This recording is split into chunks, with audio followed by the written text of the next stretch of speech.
Ladies and gentlemen, we knew Jeremy Clarkson as a man of contradictions. The quick-witted car critic, the larger-than-life television host, the outspoken provocateur who never shied away from controversy. But beneath that bravado was always something deeper. A man searching for purpose, for reinvention, for meaning beyond the racetrack and the limelight. And in recent years, Clarkson found that meaning on the land, at his unlikely new home, Diddley Squat Farm. Yet today, we must confront a chapter of Clarkson's story that few of us ever expected to hear. One that is not about horsepower, but about health. Not about record-breaking laps, but about survival. Jeremy Clarkson's greatest battle is no longer on screen. It is inside his own body. For decades, Clarkson was synonymous with Top Gear and later the Grand Tour. His booming voice, sharp tongue, and love of cars made him one of Britain's most recognizable personalities. But in 2019, he surprised the world by taking on something no one thought he could manage: farming. His Amazon Prime series, Clarkson's Farm, was at first viewed as a curiosity, Jeremy trying his hand at rural life. But soon the world was captivated. Instead of roaring engines, we saw tractors stuck in the mud. Instead of red carpets, we saw Clarkson wrangling sheep and battling endless paperwork. And yet, it worked. It showed a new side of him. Funny, yes, but also vulnerable, determined, and deeply human. But this year, 2025, has tested Clarkson like never before. He himself admitted it has been the worst year on record for Diddley Squat Farm. Relentless heat waves scorched his fields, devastating crops, and leaving what he called a catastrophic harvest.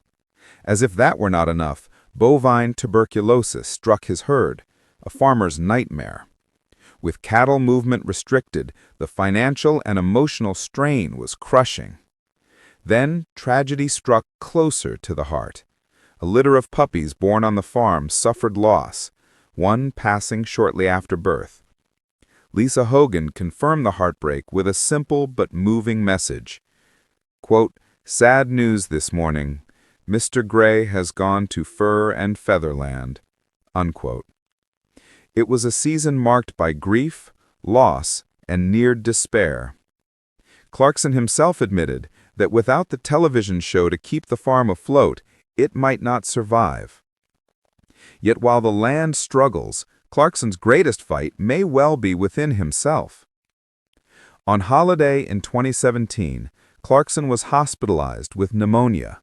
For a man who had spent decades smoking, drinking, and living without much concern for health, this was a warning.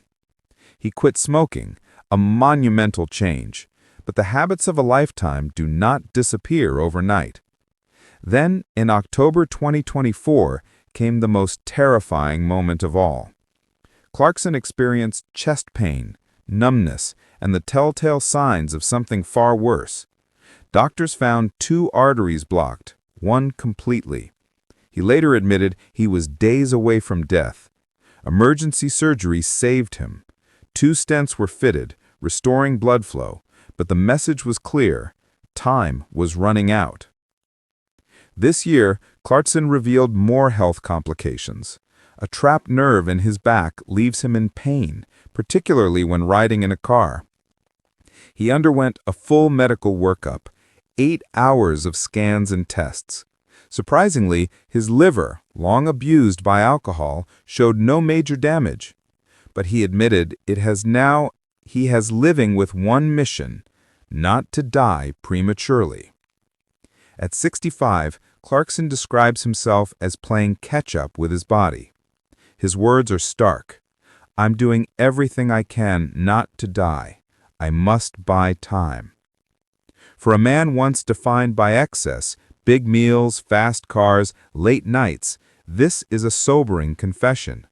He has even tried weight loss medications, experimenting with modern medicine to curb binge eating and extend his years. And perhaps most tellingly, Clarkson's public writing now often turns reflective.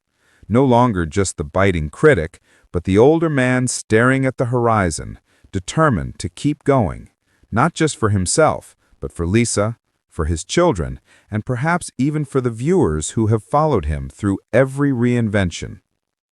What makes Clarkson's story resonate so deeply is not just the health scares or the failing crops, it is the way he confronts them with the same mix of wit, stubbornness, and honesty that has always defined him. He doesn't sugarcoat it. He admits his mistakes. He makes jokes at himself.